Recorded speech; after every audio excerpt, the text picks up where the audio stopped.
but we can hear you. Hey, everybody, tonight. Welcome. We're a little bit late. We've had a few technical challenges, but we are still here going live. So, everyone, tonight, this is all about Pinpoints Across America and how these amazing people have joined a whole movement and have started something that really not one person could do by themselves. There's no way. So tonight, we hope everyone here in the audience will comment, will ask questions. This is the panel here all for you in case you needed to know, how does this work? What happens? How can I join? What can I be involved with? Because as Domestic Violence Awareness Month, we want to make sure that everyone is here. We want to make sure that everyone can understand how to help and support, because it takes a community to help to change a community. It takes family support to change how families respond. It takes all of us working together in order to really make the difference in domestic violence and to lower and lessen those numbers. Because we've got Jody here, Lori here, we have Crystal, Dr. Mary Welsh, and Lori Chowinski. Listen to me. Chowinski. We're all here. We've all done our best to do everything we can to really help other people. So we want to share this out live, share it with your friends, reach out to other people. And we see people popping up here live. This is fantastic. Tell us where you're from. I'll start with myself. My name is April Tribe-Duke, and I am from Kyle, Texas. So let's go across the panel where I can see everybody. Next in line is Mary Welsh. So Mary, why don't you share a little bit about where you're from tonight? Yeah, I'm from Detroit, Michigan area, suburb of Detroit. Yeah, glad to be here. Excellent. And Lori, how about you share where you're from? Which Lori? Lori. Okay.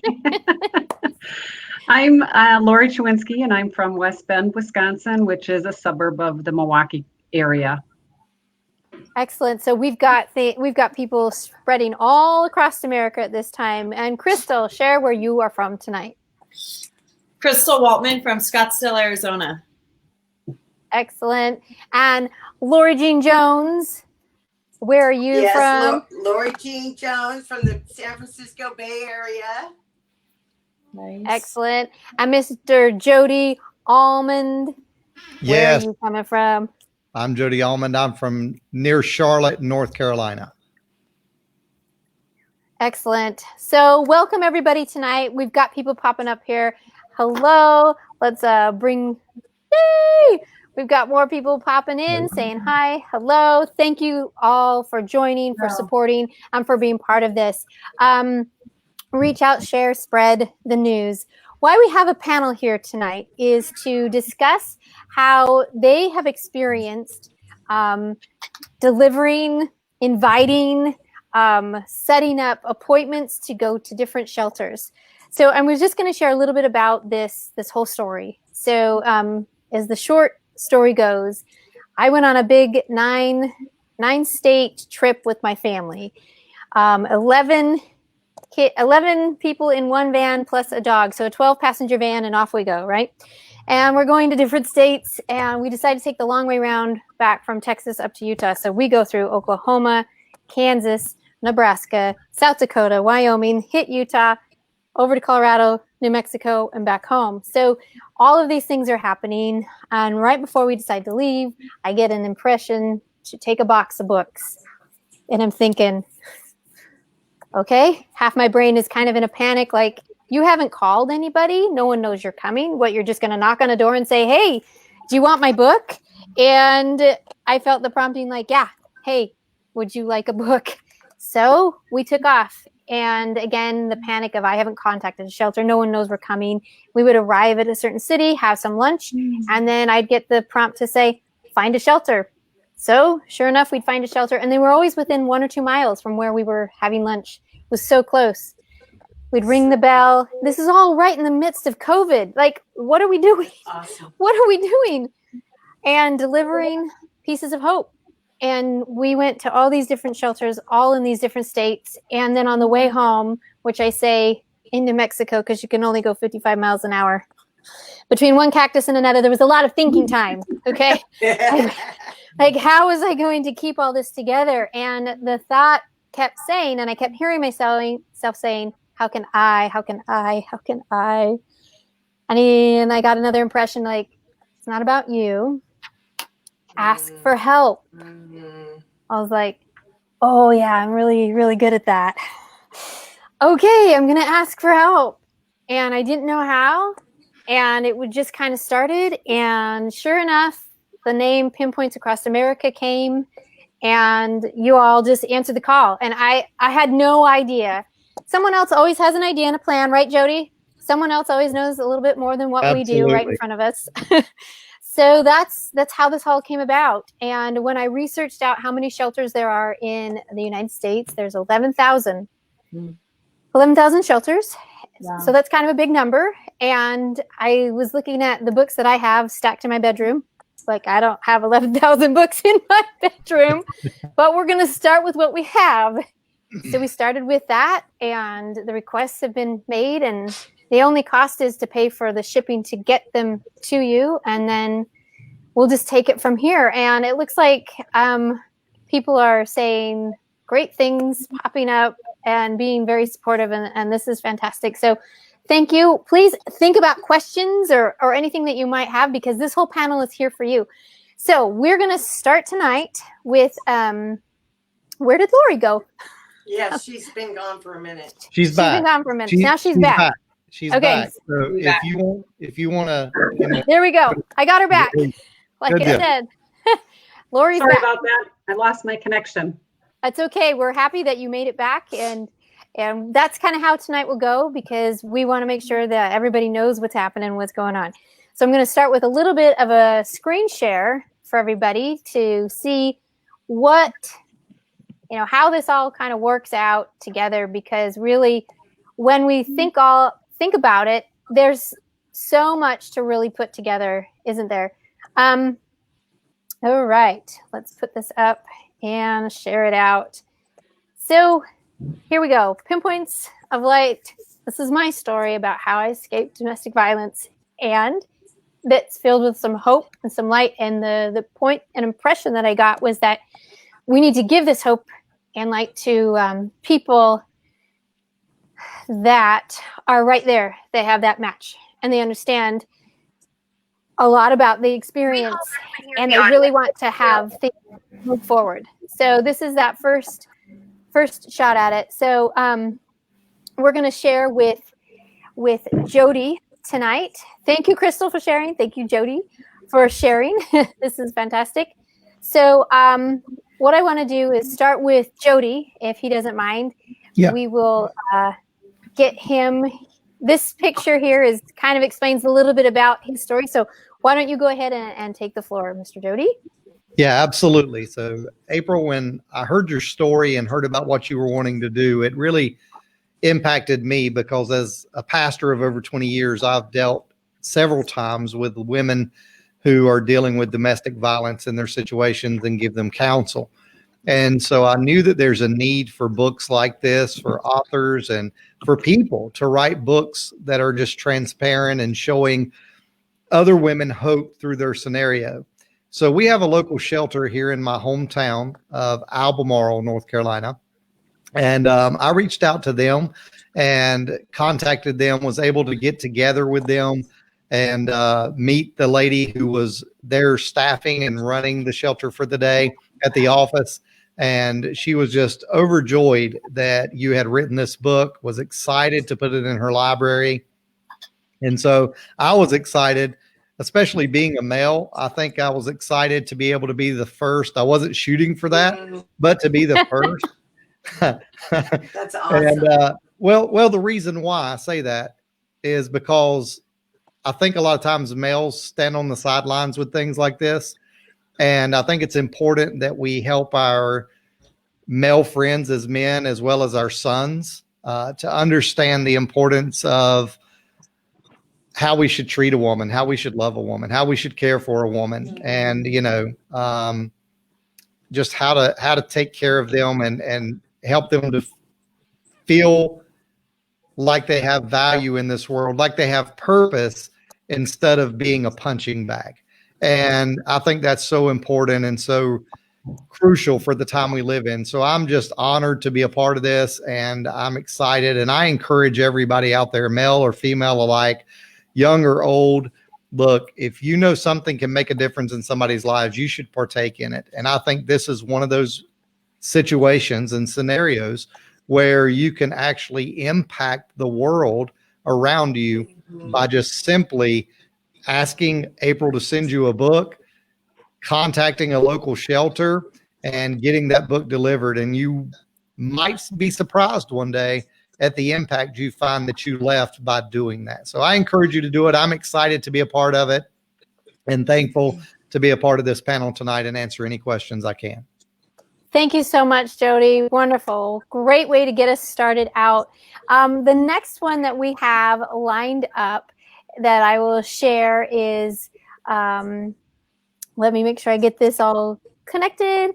Miss Crystal. Now, I know I don't have every picture where Crystal has been, but here are at least two. And I know this upcoming week or next week, she's going to be making another delivery.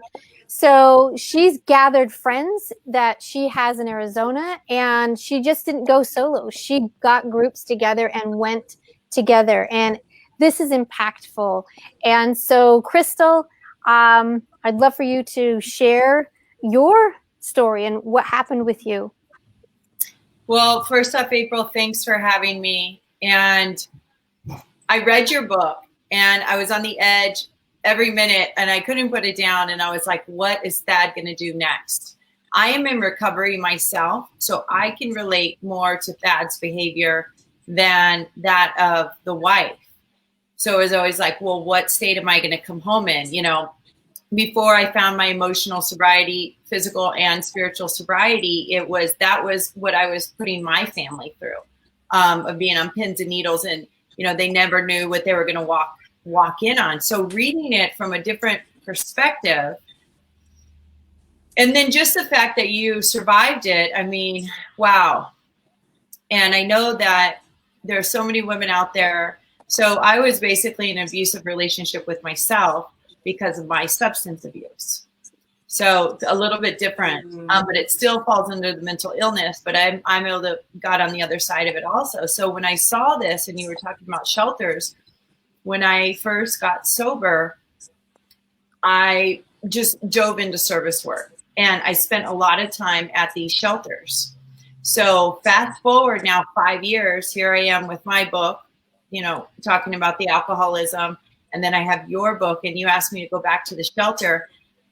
I grabbed my friend Stephanie because I'm like, I haven't been back to this place in almost over 5 years. And I would go there once a week, every Sunday for 4 hours and see these women. And I was just as shaky as they were, even though I was still sleeping at home. So I would go spend time with them. And even, you know, they were living in the shelter, like a halfway house after they would get out of the 28 days of rehab. So I called my friend. I needed some support because right away I started to feel like uncomfortable, but in a good way, because I know I need to go back to all these places. So it was pretty amazing to go back to this place and deliver your books and carry the message of hope. But it was such an experience for me. And it was just really coming full circle on the whole thing. And a couple other people had tried to find some shelters in the area. There was 3 of us that were getting ready to distribute the books. And, you know, some of the shelters are hidden and some of them are, you know, readily available that you can just find online. So, and the ones that I used to hang out at and that we went and donated back was called Crossroads. So that went well. And then we went down the street we went back to the women's Crossroads. Then we went down the street to the men's Crossroads. Then we went to another place down the street, and Fresh Start lined up next week. But, you know,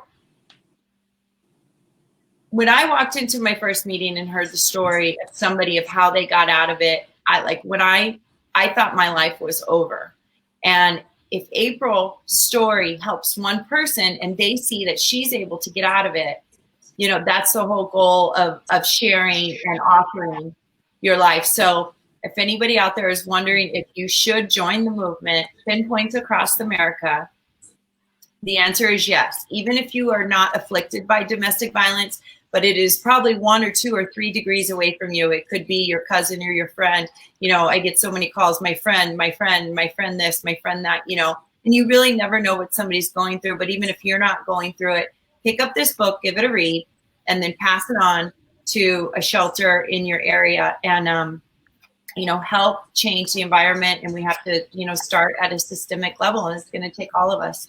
So thanks, April, for having me. Thanks for starting this movement. It's really changed my life and perspective of being part of something greater. And I'm just so happy to watch you rise and be part of this. So thank you. Thank you, Crystal. Those are such kind words. We have Mahesha. She has known you for a long time. Do you know her? Yes? I do. Hey, Mom, how are you? So exciting. So it looks like people are coming and joining and sharing, and I agree, truly an inspiration. So thank you for your kind words, Crystal. Thank you. And sorry for ruining the name. It's a beautiful name. Sorry about that. So next in line of who we have next is, let's go here, make sure I have my pictures. This is why I had the pictures, because this is really,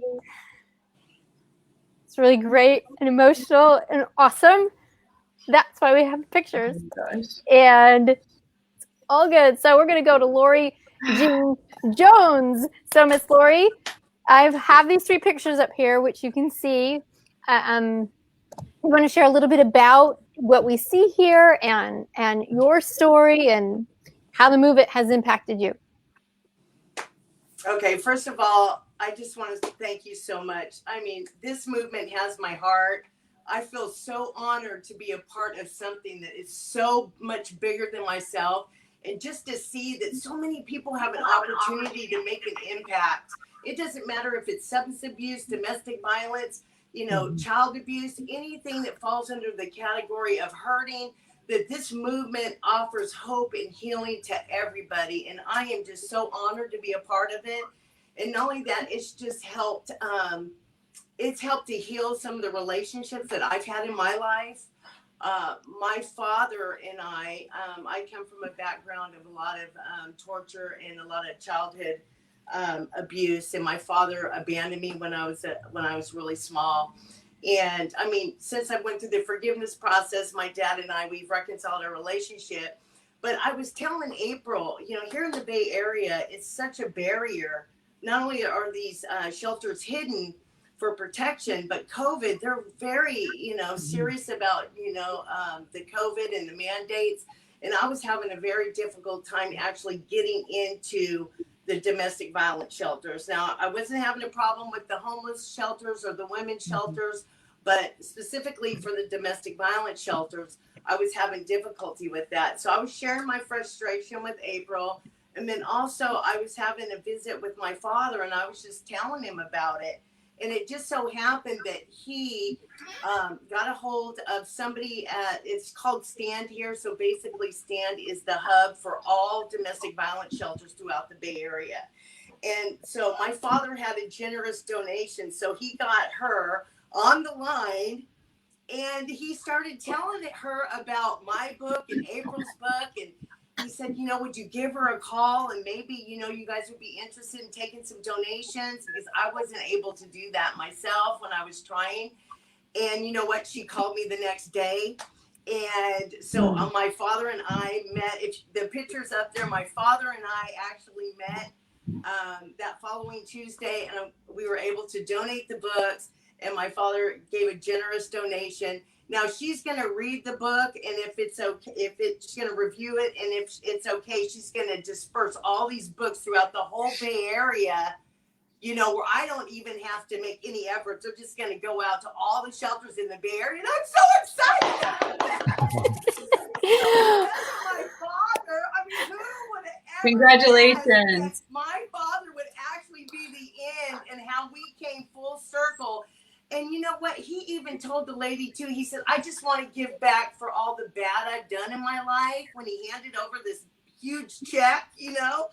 And I mean, my heart just melted. And a part of the other pictures is I went to a funeral in Butte County where all the fires, you guys have probably heard about the Camp Fire and all the fires in California.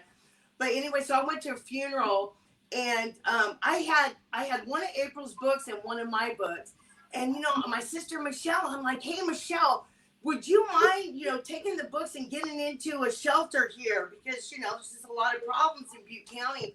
And that's one of the other pictures. My sister took a couple books into the shelter in Oroville. And so, you know what? The families are getting involved. You know, my friends are getting involved. I'm so stoked about this movement. I just feel like this is a part of my purpose. And what's so beautiful, you guys, is, I mean, we are giving as a community. We're not taking. Authors are actually, we are coupling our books with April. So this is like, you know, this is such a beautiful, beautiful story. And anybody can get involved. And you can get all fired up like me. I'm so stoked about this movement. I can't even contain myself. So when April and I were talking about it, I go, oh my gosh, I'm going to be Bay Area boots on the ground for Pinpoints Across America.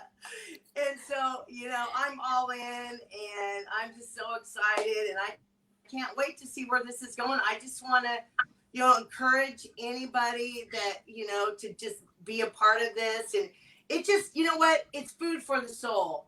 That's what I'm going to say. It's food for the soul, and it's for everybody and anybody. So that's my story. Thank you, Lori. You can see the passion that she has. This girl is on fire. Her light and amplification is amazing. I love and that's this big part that we talk about, is amplifying others. So with the lighthouse, right, the whole concept is that we are one candle power and strength. One. Now, a lot of people think, well, let's just join a whole bunch of candles together. Well, that makes it a little bit brighter, but there's no way that light, because how light travels in a wave, can actually stretch forward. You actually need to amplify that single light. And if we, instead of adding our light to it, if we just put our service into it, because service is amplification, it's the lens, it is the mirror, it is what bounces and reflects light and stretches that wave. So a long time ago, scientist Augustine Frischnell, he figured this out. And the whole concept about the lighthouse, one candle power with enough lenses and mirrors, can stretch 20 miles in a focused beam. Now, when that sailor is clear out there, that beam is a pinpoint. And as it draws closer, the beam widens and becomes something really to guide into. That's why y'all are pinpoints of light. Yeah. Try to be strong here. That's why y'all here. And this is the movement. And we've got people saying, you know, this was really challenging to get into shelters. And I know, Sandra, you have discussed this with us, and I'm praying to know if there's any way possible to make a way in. There's got to be a way, because with God, I think anything is possible. So we're going to keep this going and praying about it, and just see what can happen. And thank you so much for sharing all of these things. So let's see who's coming up next. And all right, get back to my slides here. Thank you, Lori, again. Okay, Mary, you are next. And you can see here, Mary, I put some quick little screenshots of some interesting conversations that she had. So Mary's going to share kind of what this all means, and I'm excited for her to be able to share it with all of you. Perfect.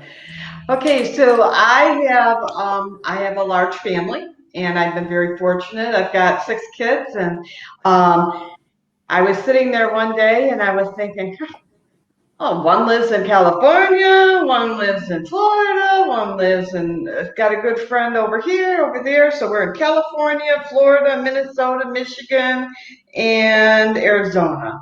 And April doesn't know it, but I'm working on 2 more in Ohio and Colorado. But my family have always been a big advocate of giving back in the community. We've been fortunate. I've tried when we were younger, and so we overcame, and we always give back. And so, unfortunately, one of my daughters passed away a couple of years ago, and it kind of took me on a new journey. And that journey made me stop and think about how I looked at life and how I was going to get through this as well. And there's 4 aspects, I believe, to positive reflection. And one is you always remember, whether it's good or bad, because you learn from it. You reflect on it. So how did it impact you? And how do you impact them or the person? And then 3 is we have to recreate our new chapter, our new life, whatever life has brought us. So I hear great stories here where people have overcome things today. And, I've done the same thing. And so I was looking at that, and it's like, okay, this is a new chapter in life without my daughter, but you know what? She's always with me. So how can I make things better? And then the 4th one is to relate. And that is really about taking care of yourself, helping other people, and then giving back in the bigger piece in the community. So when I was sitting there one night and I saw the pinpoint map and I went, oh, she doesn't have anybody over here. Oh, she doesn't have anybody over there. It was very easy. I just, hey, sweetheart, will you do this for me? Blah, blah, blah. And all the responses came back very positive. I called my adopted daughters across the states. There's kids all over the place. We've got a lot of commitments. And that was just my first shot. It was like, okay.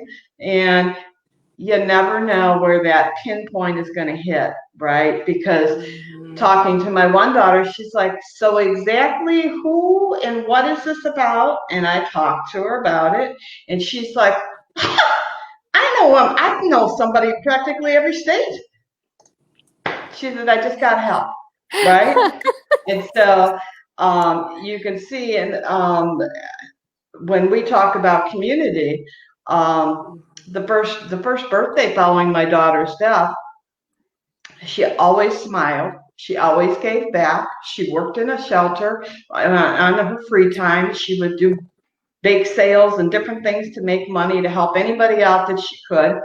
So her first birthday, I said, we're not going to be sad. We're not going to sit around and be, crying and whatnot. Let's get together and let's make foster bags, comfort bags, and we gave them 50 bags to comfort bags to foster kids. And so that was the nugget that born our nonprofit. So I created a nonprofit, and we brighten and inspire the lives of children and young adults that are in hospitals, foster care, shelters, and those that are grieving. So this just all fits together for me because there's kids that are in those shelters with those different people that are going through hard times, right? And so it's truly is my pleasure and honor to be helping April with this. Thank you so much, Mary. Your reach has been amazing. And I have to say, when I go to my little postal shop, she's like, you're back. And I'm like, yeah, every week it seems like.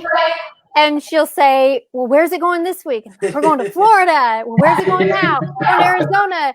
And she gets so excited. And when we just made another shipment with Terry Wood to Indiana, she was like, we didn't have Indiana on the map. I'm like, well, we've got it now. So she's now a part of this. So I almost think maybe I should bring her a map and show her every place where we're at. Or maybe she could show me because she's been the one shipping off. But it's been so exciting. So thank you, Mary. Like she said, anyone can join, be a part of this whole community and work and service, and agree with Miss Sandra. Yeah, Mary has a heart full of service.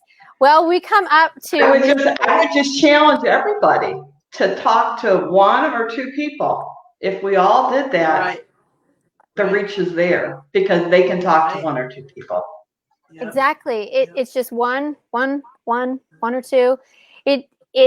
That whole concept coming back. I'm like, oh, it's not me. I had to ask and stretch out. And that was, this is really good for everyone. Thank you, everybody, so much. So let's going to move it over here to Lori and see what Lori's group has been up to. This is just a few pictures here that you can see. She's made several different shelter drops, and actually today there was another one. I didn't have time to put that one up here on this quick slide. But as you can see, look, we've got another man here. We've got all of these things really happening. Awesome. So Lori, why don't you go ahead and share with us how this came about for you? Sure. Well, I'm here actually representing the Women Who Spark Tribe, which is a group of women started by Alita Norris. And she had seen April's post about her Pinpoint Across America, and she offered up to get 50 books into the Milwaukee, Wisconsin area, and then reached out to me and see if I wanted to lead that initiative, which of course I was very happy to. And then I've gotten some other women in the tribe have offered up their help as well, which has been great. So far we're up to 6 deliveries. And then as we're speaking about that, I just want to talk about Sandra's note about not getting into some of these shelters, which I've been able to get into all of them except one so far, but in speaking with him, was another gentleman, I asked if I could at least mail them to him so they could still have them in the shelter, which was plan B, I guess. At least it's there. And it's just been amazing to me to go into these shelters and learn a little bit about each one of them. And so we've committed to find 25 shelters. So we are going to get there. I've located probably 22 already. So I'm looking for 3 more, but it's just been incredible to talk with these women, and boy, the passion that they have for helping women is incredible. And the Women Who Spark Tribe is all about that. It's all about women empowering, encouraging, all of that. And that just reminded me of how much we do really need to wrap our arms around other women and help them when we can. Yeah.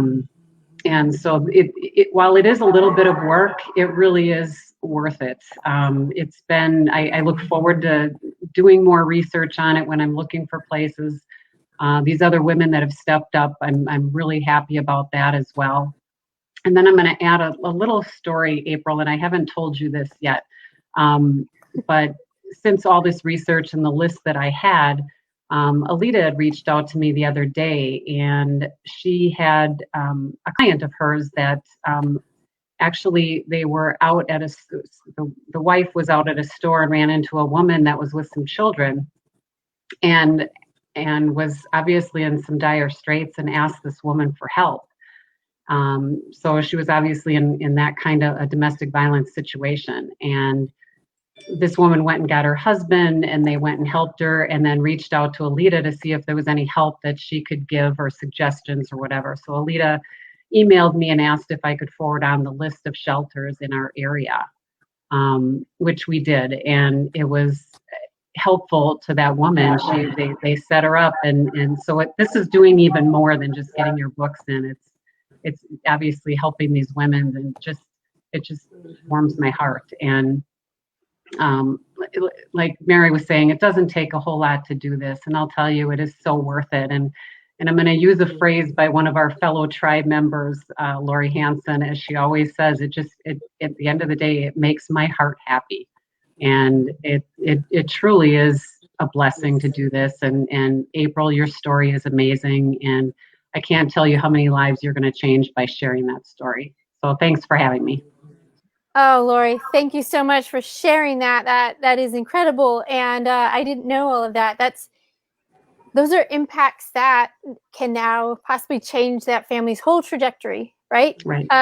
And that's the part of community. That's the part of helping. That's the part of looking past and beyond any kind of stereotype, gender type, any kind of fear, but reaching out to help.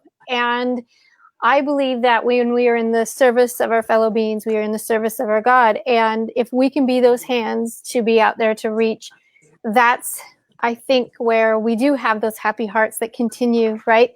We do have the opportunities to give back. maybe that's why we go through experiences, so that then we can sit with empathy for another, and we then can help and support. And I think about you, Jody, in counseling as a pastor, looking over your flock, right? Looking over and out to see what's the impact here? How can it change the community? What can we do more? I think about Mary's story. Hey, I know one. I know another. I think about Lori and that tribe of the women who spark and asking, hey, we've got something here, who wants to help? I think about Crystal, her perspective change on this, go from a story about abuse and addiction on herself to go back and serve in such a way that now can help just so many things. And I know she's getting involved with the youth and helping them so that they don't fall into those bad habits. And the more we can do in that preventative measure, I mean, Crystal, you are a great example of showing what that is possible, what that's like. Last week, we discussed a lot about prevention and how we raise our boys to really become the men who are the protector and provider of the family and not the hunter of the family. And it takes a whole community. It takes all of this. And Lori, your story about forgiveness with your father and how things change full circle. If you would have seen that 10, 15 years ago, probably no way. No way. No way. And so there's just, you know, when we act, I'm a big one about action. And with action, it's really an exercise in faith and moving something forward.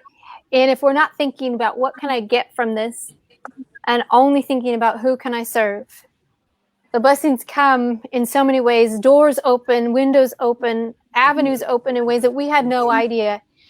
And so, you know, I think here what John is saying is very true, that the pain isn't for us. It allows us to walk through it with others and possibly helping them to, you know, keep it from it. Right. Thank you, John. Exactly. Wonderful work, everybody. This panel has been awesome. If there's anything anyone else would like to share before we close it down, go for it. The floor is wide open. And if there's any questions out there, please share. We'll just open it up. I think you need to identify the different states that we haven't connected with yet. Okay. Put out a challenge. All right, here's our challenge. Okay, Miss Mary, I'm going to follow her direction there. So our challenge is we need to be in Kentucky, and let's see if I can remember everything. Kentucky, Virginia, West Virginia, almost all the Northwest. We have, Northeast. We have some in Alaska. We have it in Washington. We need someone in Oregon. We need someone in Idaho, Montana, and Nevada. We need North Dakota, Iowa, and let's see, a few more. Arkansas, Louisiana, Alabama, and I'll start singing the song. Ready? Alabama, Alaska, Arizona, Arkansas, California, Colorado, Connecticut, right? We'll go through the whole song. But there's many places that are still up for grabs for sure. And what I want to encourage is that once you get into the state and offer that, we still, we use a site called womensshelter.org, and they have all of these sites listed in almost all of the major cities and in minor cities in some rural areas. And they have these incredible places listed so that you can go there, and we'll share all these links down here below. And the challenge would be to just start, take action, ask one friend and have that friend ask one other, and see how the movement can go out. Because 11,000 shelters is the goal, because there's enough families and leaders that can get out there and help. And there's enough families that are broken that need the support. So like John says, leaders get out there and serve. Business leaders, if anything has touched your heart, this month is Domestic Violence Awareness Month. We'll be going into the holidays soon, and so many other things that are happening, which we know with COVID, we know with the holidays that domestic violence rises because of two main things: stress with financial, and then you have the mix of alcohol within it. And that's when we see the numbers really spike. But I want to say something. Thank you, Crystal, for putting that down there. Womensshelter.org is what we use, and there's many others. So, but that's a great one to start with if you don't know it's someone in your area. another thing that I wanted to just say is that, again, the concept of when I arrived at Safe Harbor, that shelter for me, we were homeless. We were living in the car, living in hotels, living in basements until I could secure an apartment. I had no idea that there was a waiting list for apartments. I didn't know a thing. I just thought I could go to an apartment complex and get one. I knew nothing. And so we lived in the car and we lived in basements and we did all of these things. And when I arrived at the shelter, I needed help with a protective order. And there was no judgment. There was this love. There was an opportunity. And I was so scared and so defensive. Like I was ready to just take off if I needed to, because I couldn't trust anyone. Everything had just been stripped. And that was the first place I gained trust with. And when they were able to provide me with a protective order, I used that protective order for years. And I call it the iron strength of paper, because for me, every time I reported, anytime he violated it, he was placed in jail. And it worked for me. And I know that's not always the case, but it did. And it works more often than it doesn't. So what I'm saying is that when we have opportunities to help and reach out, just like you, Lori, when you shared that story with Alita knowing what to do and how many shelters to offer for this person, that's phenomenal. And last week I wanted just to share that another family reached out and they were able to escape based on the information that we were able to give them. They are out and safe, and now they're in the process of, finding protection and going through the court system. So these things really are life-changing generationally, and that's the hope. So thank you, everybody here. If anyone else has, Mary, you want to give me another challenge? I'll share it out there. Anything else I missed? And I'd like to challenge the Women Who Spark group and see if there's any more women in the Women Who Spark tribe that are willing to offer their help as well. Awesome. Thank you. Yeah, anyone and everyone will, private message, send a line, and we'll get these out to you. Thank you, everybody. You've been wonderful. Great work. Thanks, Crystal. You're helping Sharon and spreading the word. Thank you, Kathy, for joining. Thank you, everyone. This has been a fantastic evening, and I wish you all well and enjoy your night. Bye, everybody. Thank you. Bye-bye. Bye. Bye.